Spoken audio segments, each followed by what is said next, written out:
What if one choice altered the fate of Westeros forever? What if fire and blood arrived too soon? The sun scorched the red sands of Dragonstone as Daenerys Targaryen stood facing the roaring sea. The flames of her dragons had not yet scorched cities, but in her eyes, the storm had already begun. News from across the narrow sea reached her ears faster than raven's wings ever could. Ned Stark, Warden of the North and Hand of the King, was interfering with her future. One whisper from Varys, one nudge from Illyrio, and her resolve turned to steel. She had dragons. She had purpose. But what she lacked was control. And so, before ever setting sail, she made a fateful decision: kill Ned Stark, not with a blade, not with fire, but with silence. A faceless man was paid in dragonglass and Valyrian promises. Ned Stark never made it to the dungeons. His head was found at dawn, lying in a pool of crimson beneath the heart tree in the Red Keep's Godswood. The realm trembled. Oh my God. How did this happen? Joffrey, too young to grasp the nuance of Ned's silent death, declared it treason and demanded blood. But without Ned's confession, without his staged execution, there was no rallying cry for Robb Stark. No war cry in the North. Just quiet, paralyzing fear. Catelyn wept in Riverrun, but she didn't call the banners. Not yet. In Winterfell, young Bronn woke from a dream, sweat on his brow, whispering a name he couldn't understand. Daenerys. His eyes were no longer just a boy's. They were ancient. Meanwhile, across the sea, Daenerys smiled not out of joy, but out of confirmation. She had just reshaped history with a whisper. Viserys, who still lingered in the shadows of her court, never got his crown of gold. Instead, he plotted, growing restless under her shadow.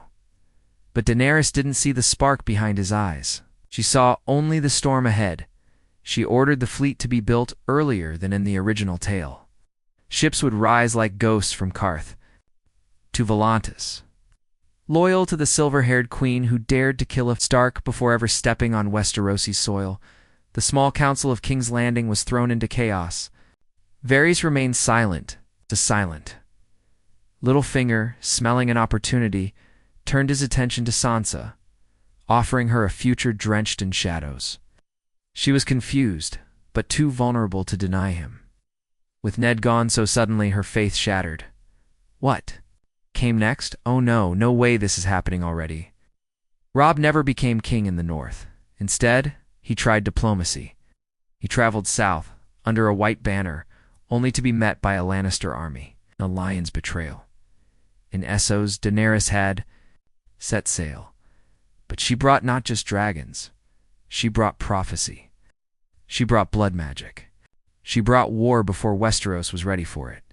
As the narrow sea glimmered beneath her fleet, Melisandre Long, thought loyal to Stannis, sensed the change.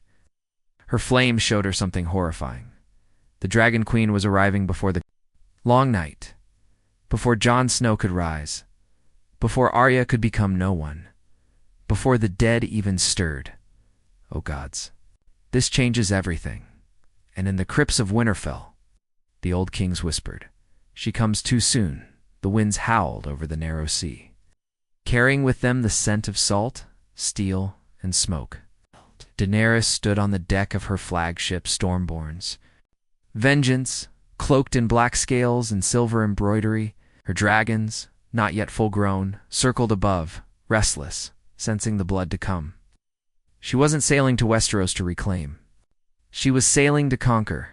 Meanwhile, in King's Landing, Tyrion Lannister listened closely behind closed doors. Whispers of Daenerys' move had reached the capital, but no one believed she would cross so soon. It's not without armies, not without allies. But they were wrong. Aegon the Conqueror had done more with less. Cersei tightened her grip on the Iron Throne, her nails digging into the lion-stitched arms. Robert Baratheon, drunk and impotent, was no longer truly king in any sense. With Ned gone, Robert spiraled, his health deteriorating even faster. Within weeks, he was dead. Poison, perhaps, or heartbreak. Oh no, not Robert too. This is spiraling out of control. Joffrey was crowned, his sneer sharper than any sword. But without Ned's televised execution, the commoners didn't rally to him. Resentment brewed like wildfire beneath the cobbled streets of Flea Bottom. And in that darkness, the Brotherhood without banners rose faster, bloodier, and more desperate than before. In the Riverlands, without Robb's war, House Frey turned its ambitions elsewhere. They reached out not to the Lannisters, but to Stannis, offering him safe passage and provisions. Stannis accepted, with Melisandre whispering in his ear that the true enemy was not Cersei, but Daenerys. And what a prophecy it was. Across the sky, the red comet streaked early a warning. A dragon comes too soon. The world is unarad. In the north things grew strange, with no war to distract them. The Night's Watch turned their attention further into the haunted forest. Jon Snow, still just a steward, followed Lord Commander Mormont beyond the wall. But something called to him, deeper than any horn. Older than the stones of Castle Black, visions haunted his dreams, visions of a girl in fire. A queen with violet eyes. He woke each night breathless, drawn to her, fearing her. Meanwhile, Arya had escaped. Without her father's death made public, she slipped out of King's Landing unnoticed. She traveled south, not north, disguised as a boy. And there, she met someone unexpected, not the Brotherhood, not Gendry. She met a shadow with no face. Jack and Achigar saw her not as a tool, but as a key, he told her. Fire must die before snow can live. What does that even mean? Oh my God, Arya's path has changed. Is she being turned against Daenerys now? Is Daenerys docked at Dorne? Yes, Dorne. The Martells, always watching, always patient, had long hated the Lannisters. When Viserys was offered in marriage to one of the Sand Snakes, Daenerys agreed only to have her brother. Poisoned on the wedding night, the crowd cheered, the realm whispered. The Dragon Queen has no mercy, not even for blood. From the ashes of Viserys, Daenerys forged her army. With Dornish spears, unsullied precision, and sellswords bought from Braavos, she marched. Each city that resisted her was burned, not by her dragons, but by the fury of her will. By the time she reached Storm's End, the castle bent the knee without a fight. But it was too quiet, too. Stannis had fled to the wall. Melisandre's fire screamed of a mistake. Daenerys wasn't the prince who was promised. She was the storm that would drown them all. The wall loomed like a grave monument to a forgotten, era-frozen, silent, ancient. Jon Snow stood upon its heights watching the horizon burn, but it wasn't fire from the dead. It was the fire of dragons. Scouts returned. Breathless Daenerys had arrived at Eastwatch by the sea. Her banner bore the three-headed dragon. Ships flew Martell sails. Her soldiers marched with unsullied discipline and Dornish cruelty.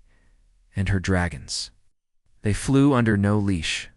Jon had never seen a dragon. He had never felt such a strange blend of awe and terror, Commander Mormont called. A meeting of the Night's Watch and the Queen's emissaries. Sir Barristan Selmy spoke on her behalf. He begged parley, not submission. But in Daenerys' name, he made one thing clear. She comes to unify the realms of men, or to burn them. Oh my God, she's threatening even the Night's Watch. Couldn't remain silent. Stepped forward, breaking every rule of his sworn vows. If she's here to fight the real enemy, the dead will hear her. But Daenerys didn't come for alliance. She came for control. And as the wall's gates opened for her procession, Bronn, who had just arrived from his flight from Winterfell, collapsed the moment her dragons crossed the threshold. His eyes turned. White visions flooded his mind. A shadow of a queen standing over ashes, a direwolf, frozen in obsidian, the Night King's hand reaching through time, and one whispered truth, over and over. She is the flame that must be snuffed. What? Not Daenerys. This isn't her destiny. But in another corner of the world, Varys knew. He had always known, he had hoped Daenerys would be tempered by loss, hardship, humility. But killing Ned Stark had changed her. She now walked not to liberate, but to conquer. And she was accelerating. The game no White Walker had breached the wall yet. The long night hadn't begun, and yet Daenerys was already lighting the beacons of war at Winterfell. Sansa tried to rebuild her home. But she was alone. No Robb, no Catelyn, no Bran. No Arya. Letters from King's Landing arrived weekly, filled with thinly veiled threats. One message, however, came from a crow with black-tipped wings, a message from the Citadel. Winter is no longer coming. It is being delayed. And that is a worse fate. Oh gods, she's not just changing events. She's changing time itself. Southward, Cersei brewed her own poison. Without Tyrion at her side, she grew even more dangerous. She forged alliances not with gold, but with secrets. The Qyburn experiments began earlier. The mountain turned sooner. Her secret weapon? Not wildfire. Something worse. The blood of a child with Targaryen lineage. She believed if Daenerys ruled by fire, she would rule by blood. Literally, in Jaime. He watched her spiral, but he stayed, because without war in the north, his honor had nowhere else to run. But the flame was building. Daenerys was not stopping. The library of the Citadel echoed with footsteps, far too urgent for a place of study. Samwell Tarly clutched a parchment in trembling hands. A sealed scroll marked with a sigil long forgotten, a dragon entwined with a direwolf, the ink still fresh. But the truth ancient. Jon Snow is not Ned Stark's bastard. He read the words aloud to Gilly. He is Aegon Targaryen, trueborn son of Rhaegar, Targaryen, and Lyanna Stark. Gilly gasped. Sam did not. He whispered, "She'll kill him," because Daenerys was already preparing to crown herself, and across the wall. In the frostbitten chambers of Castle Black, Jon was dreaming again. This time the dream bled. He stood in a field of fire. All around him, burned children. Their eyes stared up at him, lifeless. In the distance, Daenerys stood holding lone Claude. It wasn't hers, and the blade was wet with something far too red. He awoke, sweating, heart pounding, and there standing. Silently in the corner was Bran. "You need to see," Bran said. Jon touched his hand, and the truth unraveled. He saw Lyanna's bed of blood. He heard her whisper his name. He saw Rhaegar smile, not cruel. Not mad, but soft. And he saw Daenerys at Dragonstone, crowned by fire priests. Chanting her name is the true God's wrath. Oh my God, Jon is the rightful heir. But Daenerys will never share the throne. Bran's eyes bled as he collapsed, his powers pushed beyond time. His visions too early, too intense, ripped open the veil, and in the far north, something awoke that should not have stirred yet. The Night King opened his eyes. The timeline had shifted. The world was out of rhythm. And he was listening. Daenerys met Jon at Eastwatch. They stared at each other not as strangers, but as kindred flames. She felt it instantly, a pull, an attraction, a threat. He bent the knee. Not out of loyalty, but out of necessity, because war was coming, and because his men would never follow a queen who had already spilled noble blood before stepping foot on Westeros. Daenerys asked him why his eyes looked so haunted. He said nothing, because how do you tell someone they've already ended the world? Meanwhile, in the south, Cersei released her trump card, a captured white. Not one raised by the Night King, but a failed experiment from Qyburn's lab. It moved, it screamed, it never died. She sent it to Daenerys in chains. With a note, "World you broke is fighting back." My God. Even Cersei sees what's coming, and she's feeding it. At the same time, Arya arrived in Old Town, but she didn't seek healing or refuge. She sought the face of fire, the one death her god had warned her about. She had one face left to claim, Daenerys' Jaqen. The gore had given her a blade dipped in the waters of the Rhoyne, a blade that could pierce, Dragons hide. She didn't know when she would strike, only that she must. The snows came early. 2 early blizzards swallowed the lands beyond the wall, coating the battlements of Castle Black in a thick, suffocating silence. The Night's Watch sent no more ravens. Eastwatch had fallen, but not to the dead. To Flame, one of Daenerys' dragons, Rhaegal had gone rogue, scouring the coastline in blind fury. No order, no command, no reason, just fire. It was supposed to be a show of strength. Instead, it was chaos. And Jon watched, helpless, as smoke spiraled into the sky. Dozens of men burned before his eyes, brothers of the Watch. Daenerys refused to apologize. They defied my command, she said coldly. They would have betrayed me, showed them mercy by making it quick. Jon turned away. He couldn't look her in the eye anymore. Oh no, she's slipping into madness even faster. Ollie. This isn't the breaker of chains. This is the reaper of Thrones. Sansa received word of the burning of Eastwatch. She knew then that the North would never accept Daenerys, not now, and yet. She also knew Jon had sided with her. She stared at the raven scroll with dry eyes and began drafting letters. One to Yara Greyjoy, one to the Eyrie, and one to Arya. You must stop her before Jon can't. Ah! In Old Town, Arya read the letter.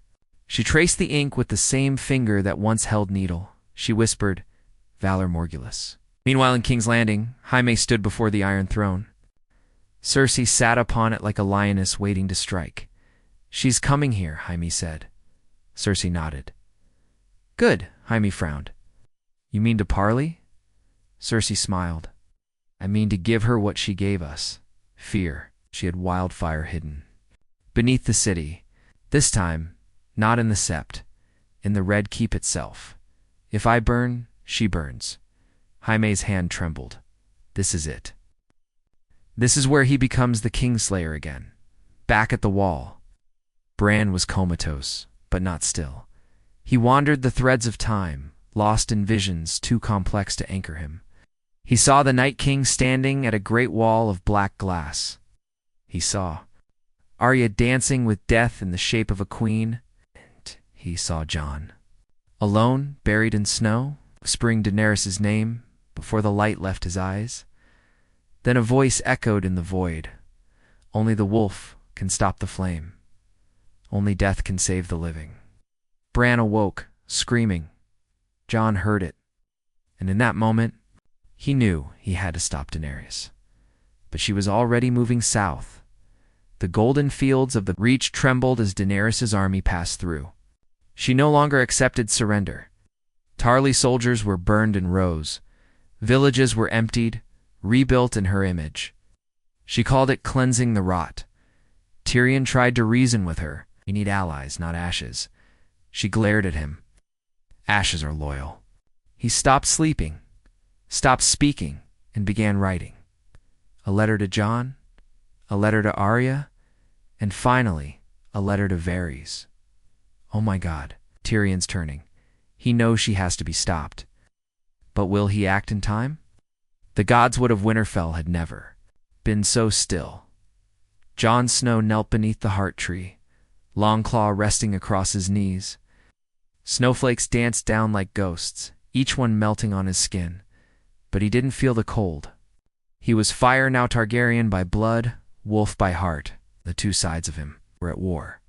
The letter from Tyrion trembled in his hand. She's no longer listening. Her mercy has become myth, her fury, prophecy. If she reaches the capital, no throne will be left to claim. Arya emerged from the shadows. Jon didn't turn. You knew, she said. I suspected. She burned the wall. Jon, I know. She burned more. Jon stood. I need to stop her. Audier's eyes narrowed. You won't be able to. He looked at her, truly looked. Will you? Her silence answered, Oh my God. Jon and Arya are preparing for war against Daenerys. This wasn't meant to happen. South of Harrenhal, Daenerys' war machine thundered. The Gold Cloak surrendered without a fight. The Lannister men defected by the hundreds, All banners were set ablaze and replaced with her three-headed dragon, yet the closer she came to King's Landing, the more hollow her victories became. Her dreams were no longer of peace. They were of screams. Seer Jorah, still by her side, tried one last plea. "This is not who you are, Khaleesi." "I am not who I was," she replied coldly. "I am what Westeros needs, but at what cost?" She turned to him, eyes wet with flame, all of it. That night, Dragon soared above the capital. Cersei ordered the scorpions readied. Wildfire caches, armed. She wanted the city to explode if the dragon. Queen entered. Jaime couldn't watch it happen. He fled the Red Keep under moonlight. His golden hand wrapped in shadow, but Varys had already moved. His little birds were whispering poison into every ear. The people feared Daenerys more than Cersei. Fear, Varys knew, is a throne stronger than stone. He approached Jon in secret. "You are the rightful king. I want no crown, but you have something she's losing." "What's that, restraint?" Jon hesitated. Varys smiled. "That my prince is rarer than dragons." At dawn, Daenerys stood at the gates of King's Landing. Thousands of unsullied Dothraki and Martell troops behind her. The Red Keep ahead. A city cowering in silence. And then she waited. Jon approached through the ashes, his sword unbelted, cloak torn. "Stand aside," she said. "You'll kill them all." He said, "They chose Cersei. They didn't choose anything." She stepped closer. "Do you still love me?" Jon's breath caught. He remembered her kiss, her fire, her vision of a better world. He also remembered Eastwatch. "Love," he said, "is not blind. It sees, and it still chooses." She touched his chest. "Then choose me." And he did. He chose. The dagger, oh my God, Jon stabbed her. "Butch," she caught his wrist, eyes wide. Tears, streaming the blade inches from her heart, and dragons screamed above them, a sound that shook the heavens. Arya stood on a rooftop, blade in hand. Watching, she had been ready to strike. Now she didn't know if she needed to. Jon's blade trembled in Daenerys' grip. Her hand, wrapped tight around his wrist, shook not with effort, but with heartbreak. "You were supposed to be with me," she whispered. Jon's voice broke. "You were supposed to be better." And then she let go. The dagger fell, but not into her chest. It hit the stone at their feet. Jon looked down, stunned. Daenerys stepped back, her eyes aflamed not with rage, but resolve. "You had your chance." Drogon descended, landing behind her like a shadow made flesh. The earth split under his weight. Flames licked his maw. Soldiers of both sides held their breath. But then the city gates opened, and from the Red Keep walked High Melaners. No sword, no banner. He stood before Daenerys and knelt.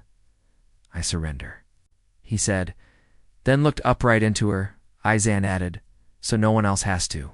Silence as heavy as Valyrian steel followed until Cersei appeared atop the battlements and behind her a child. Oh my God, she wasn't lying. She's actually pregnant. Daenerys' hand clenched. She turned to Jon. "They'll use that child as a Lannister heir. They'll raise it in fear if you burn this city. They'll never fear me enough if I don't." Jon stepped forward, blocking her path. "Then burn me first." Dragoon growled. The Unsullied raised their spears. Arya readied her blade from above. Finger on the hilt of a godkiller dagger, and in that moment time broke. Bran screamed from Winterfell. His body writhing in the god's wood, he saw the timeline split in one. Daenerys burns King's Landing and sits alone on the throne, crowned in ash. In another, she is struck down. And Jon is crowned but dies within the year. And in the third, child is born under a red sky. No throne, no walls. Just cold and blue eyes. Bran whispered one word to the air. Stop, suddenly. Ravens hundreds filled the sky over King's Landing, their wings blotted. Out the sun, their cries pierced the hearts of every soldier. Dragon roared upward in confusion. A storm of feathers and shadow engulfed the city, and then the sky split. Horn blew, not from man, from death. The Night King had reached the gates of the Eyrie. What? The Night King bypassed the wall? But how? He was never supposed to move this. Early. But the chaos of time, the imbalance of fate, accelerated everything. Bran had seen it too late. Jon turned to Daenerys. Westeros needs us both. Her eyes still burning, wavered. But not like this. And in that moment, just that moment, Daenerys stepped back. Jaime stood. The child was taken from Cersei's arms by Tyrion, who had just arrived through the sewer tunnels. Arya vanished from her perch, and Dragon turned north. Daenerys followed, because death had come early. The moon cast a pale blue light over the Eyrie, but it was not moonlight. It was him. The Night King stood at the base of the mountain, his hands outstretched. Snow fell upward. Trees froze in place. The mountain itself wept frost, and then he raised them. From the valleys, from the rivers, from the very bones of the Vale, the dead came. Ancient kings of the Arryn line, long buried in crypts, rose in, tattered robes and rotted armor. They answered his call, silent and loyal. The Eyrie had never fallen in battle until now. No, no, no, no. Not the Eyrie? Not that fast? Jon and Daenerys rode north, side by side. They said nothing. Between them flew ravens and dragons, each trying to outrun the storm behind them. At Winterfell, Sansa gathered what forces remained. She stood atop the ramparts with Arya and Bran, staring toward the horizon, where the skies had darkened unnaturally. "What do we do when they arrive?" she asked. Bran's voice was hollow. "We pray the dead still remember fear." Arya clenched her jaw. "And if they don't, then we remind them." Inside the great hall, Tyrion pored over ancient scrolls from the citadel, desperately searching for anything missed. Symbols, songs, shadows, names. One phrase repeated over and over in the margins of a broken Master's journal. "The wolf must bleed before the flame is reborn." Tyrion looked up at Jon. "I hope you're ready to die." Jon's silence was answer enough. In the distance, Varys' spies watched the Night King tear through the riverlands. His army grew with each passing hour. It's not by hundreds, by thousands. The White Walkers did not wait for winter anymore. Winter was sprinting, and now it had something else. The horn of winter believed. Loss had been unearthed from the ruins of the First Men's last fortress. Its cry had shattered the wall in Bran's vision, but here was even worse. Its cry shook the roots of the weirwood trees, and one by one, the gods began to fall silent. Bran screamed again. This time blood poured from his eyes. "They've unmade the old magic," he said. "We have nothing but ourselves now. Oh gods, even the magic is breaking. This isn't just a war, it's an extinction." Daenerys arrived at Winterfell to a quiet, grim welcome. Cheers, no horns. Just eyes full of fear. She didn't ask for loyalty. She only asked for firewood. Jon watched her from the ramparts. She no longer wore her crown. She no longer smiled. They stood together before the last council. Sansa, Arya, Tyrion, Bran, Gendry. Davos, Brienne, Sam, Bran laid out the only option. We must divide the forces. If he reaches the heart tree, he wins. All of it. Reality. Memory. The line of men. Arya added, "Then we kill him first." Brienne volunteered to lead the charge. Jon and Daenerys would fly, not to the front, but to him, directly, and Bran would wait beneath the heart tree again. Night fell the longest night, and from the woods beyond the castle walls came the whisper of bones. The war had begun. The snow fell. Winterfell groaned beneath the weight of time and fate. On its outer walls, torches flickered, their flames defiant. In the Godswood, Bran sat in his chair beneath the ancient heart tree. Eyes milky white, spirit soaring across broken timelines. He watched every version of this battle unfold, in all. Of them, someone he loved died screaming. The first wave hit just before midnight. Skeletons with shattered blades. Corpses wearing the sigils of houses long extinguished. Giant wights with tusks of black ice. They moved with one mind, the Night Kings. Brienne led the charge with Podrick at her side, roaring like a lion. Gendry fought with a warhammer forged from dragon glass. Arya vanished into the chaos like a ghost, and then the sky tore open. Jon and Daenerys, mounted on Rhaegal and Dragon, flew into the storm above. Lightning streaked the heavens. Wind howled so loud it drowned out the screams below in the center of the battlefield. The Night King waited, unmealed, unflinching, smiling.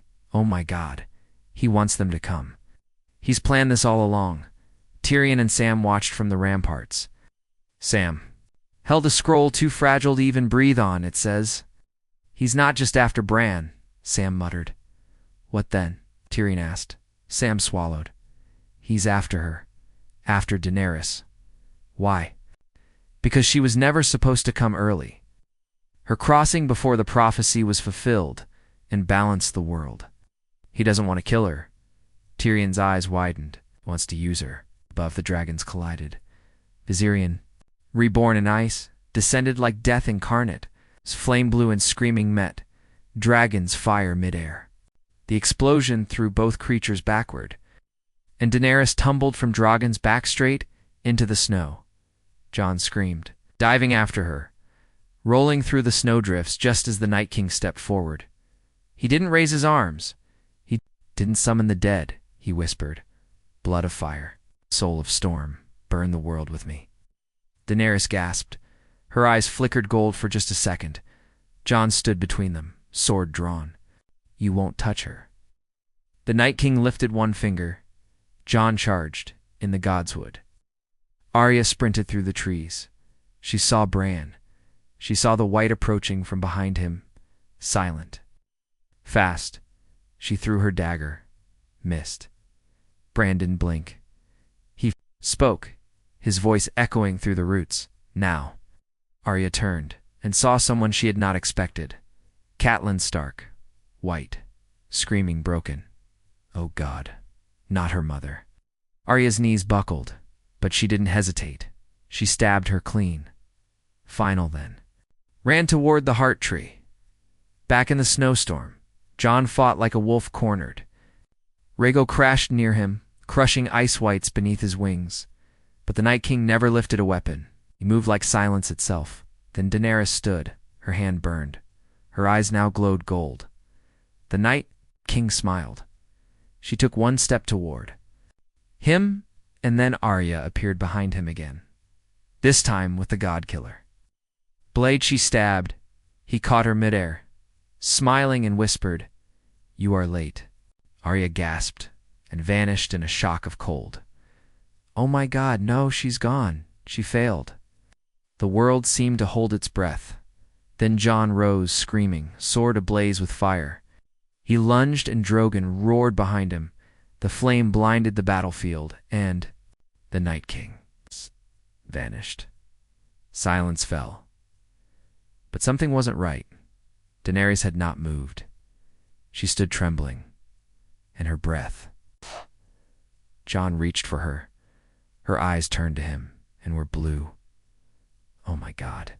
He got her. He took her. He didn't want to kill her. He wanted to turn her. Winterfell stood broken. Fires burned low. The snow was red now. In the godswood, the heart tree bled from a crack along its face, its sap black as night.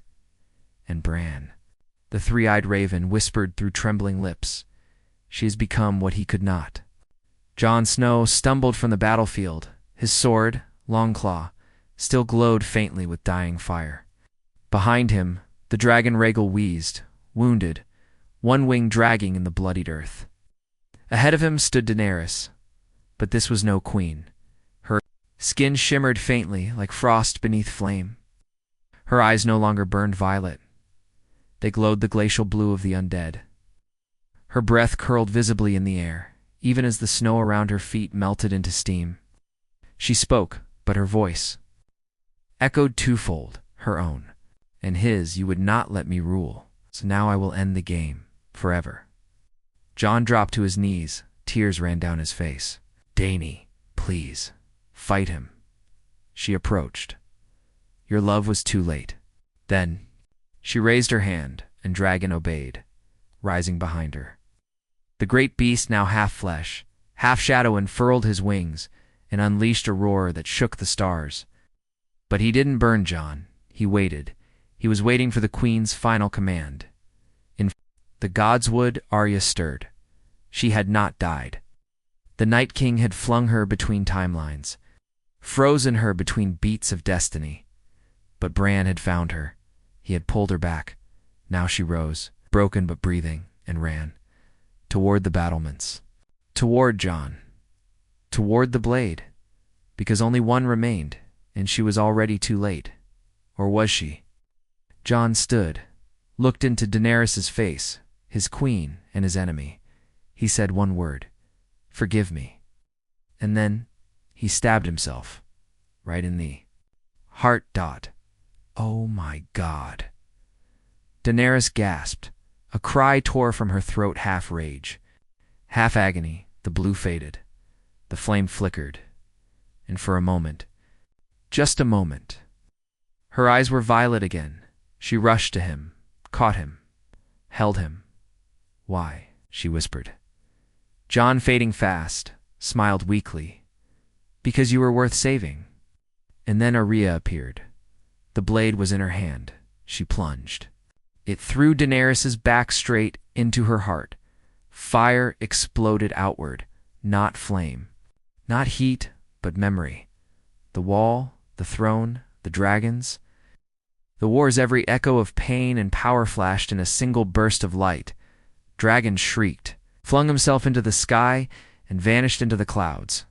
And both Jon Snow and Daenerys Targaryen fell together, dead spring. Came early that year, the snows melted, the dead stayed dead. The Night King was never seen again. But something had changed. The Iron Throne melted away, never to be referenced. No longer belonged to kings and queens. It belonged to the people. Sansa ruled the north. Independent and wise, Arya sailed west, chasing the end of the world. Bran, reborn, did not become king. He became legend, and Tyrion wrote the tale. He titled it The Queen Who Broke the Game.